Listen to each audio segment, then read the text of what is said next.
Hi, I'm Glenn Flood. I've been a chef for 21 years now. Really excited to be involved with the MLA promoting some secondary cuts of lamb. What I'm using here is the forequarter rack from the lamb shoulder. Really interesting cut. The connective tissue, when it breaks down, brings a lot of flavour into the finished dish. In the kitchen, you're always looking for just a little bit more profit margin and something different. So using non-loin cuts is so important because you can put two different flavours, styles or techniques onto the one plate. Great for your profit margin, fantastic for your customers. Inspiration-wise, you're really drawing on what's around and what's available at the time. So, this felt right. It was an autumnal sort of dish. I've gone to my garden at home. I've sort of looked at what was around and I let those flavours speak. I've got a great dish for you today. It's a slow-cooked lamb forequarter rack with burnt cauliflower and smoked beetroot jus. You've got these beautiful bits of fat and sinew running through that when we slow cook this are going to break down and create a really nice mouthfeel for your customer. So first up, I'm going to create a wet rub. It's going to give some real interest and some real flavour into this forequarter rack. Got some fennel seeds and some coriander seeds. Both I've just toasted off. So put in about a teaspoon of those. Really depends on how much you're making.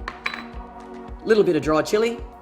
And the salt's the abrasive that helps to break down all those dry spices. So we'll give that a bit of a pound first.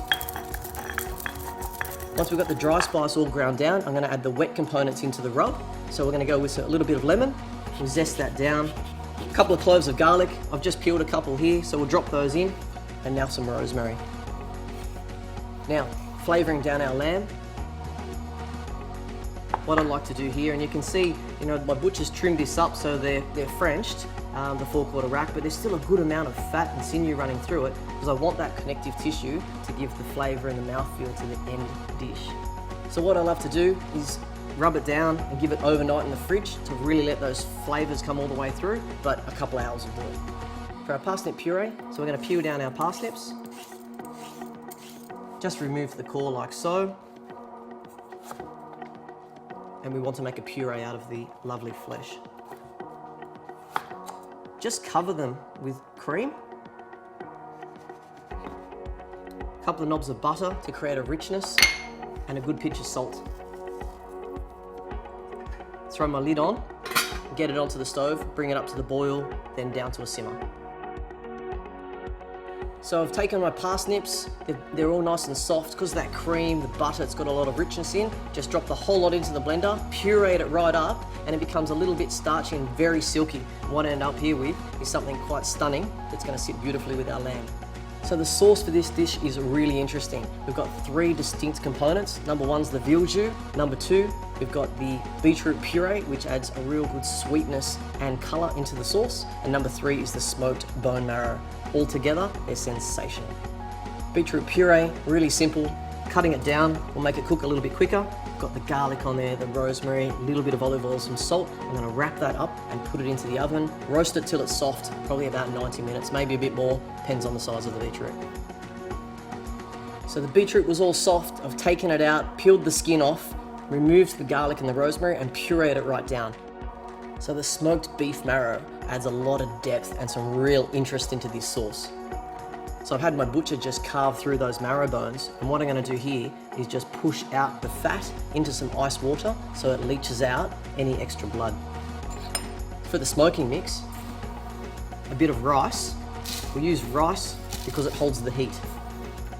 Some sugar, so as it burns, obviously as the heat comes through, the sugar will help to release some flavours and caramelise. Some cinnamon quill, break that down, and a couple of bits of star anise. And just drop it into the base of the wok. We're going to put the marrow onto a cake rack, just sit it above and put it onto either a wok or a saucepan, something with a good lid, and smoke that bad boy up. For the last bits of the garnish, I've taken some fresh peas, potted those down and blanched them quickly. I've taken my cauliflower, broken it down into small florets, and what I'm going to do with those is caramelise them in some butter and some olive oil to bring a really interesting flavour to the overall dish. What I've got here, it's a bit weird and wonderful, is saltbush. So grows naturally around the bay throughout Melbourne. It's got a really interesting flavour to it, almost like the skin of a Granny Smith apple. What I'm going to do with it is simply pick the leaves down, throw it into a very low oven or into your hot box overnight so they dry out. And what we end up with is crispy, natural seasoning. So here I've got some rosemary flowers and some chive flowers, fresh from the garden. They're in season. It made sense for the dish. I'm not adding them unnecessarily. So we've got the three elements of the sauce coming together. The veal jus, the beetroot puree, and the smoked marrow fat. Just add it to taste. It adds a lot of complex flavour into the overall sauce. Oh, sensational.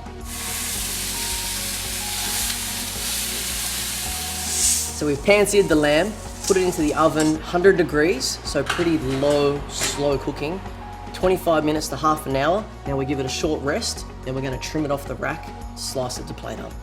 So to plate up, we get our parsnip puree, get that down on the plate. The sliced lamb, you can see it's really juicy, it's not running across the plate.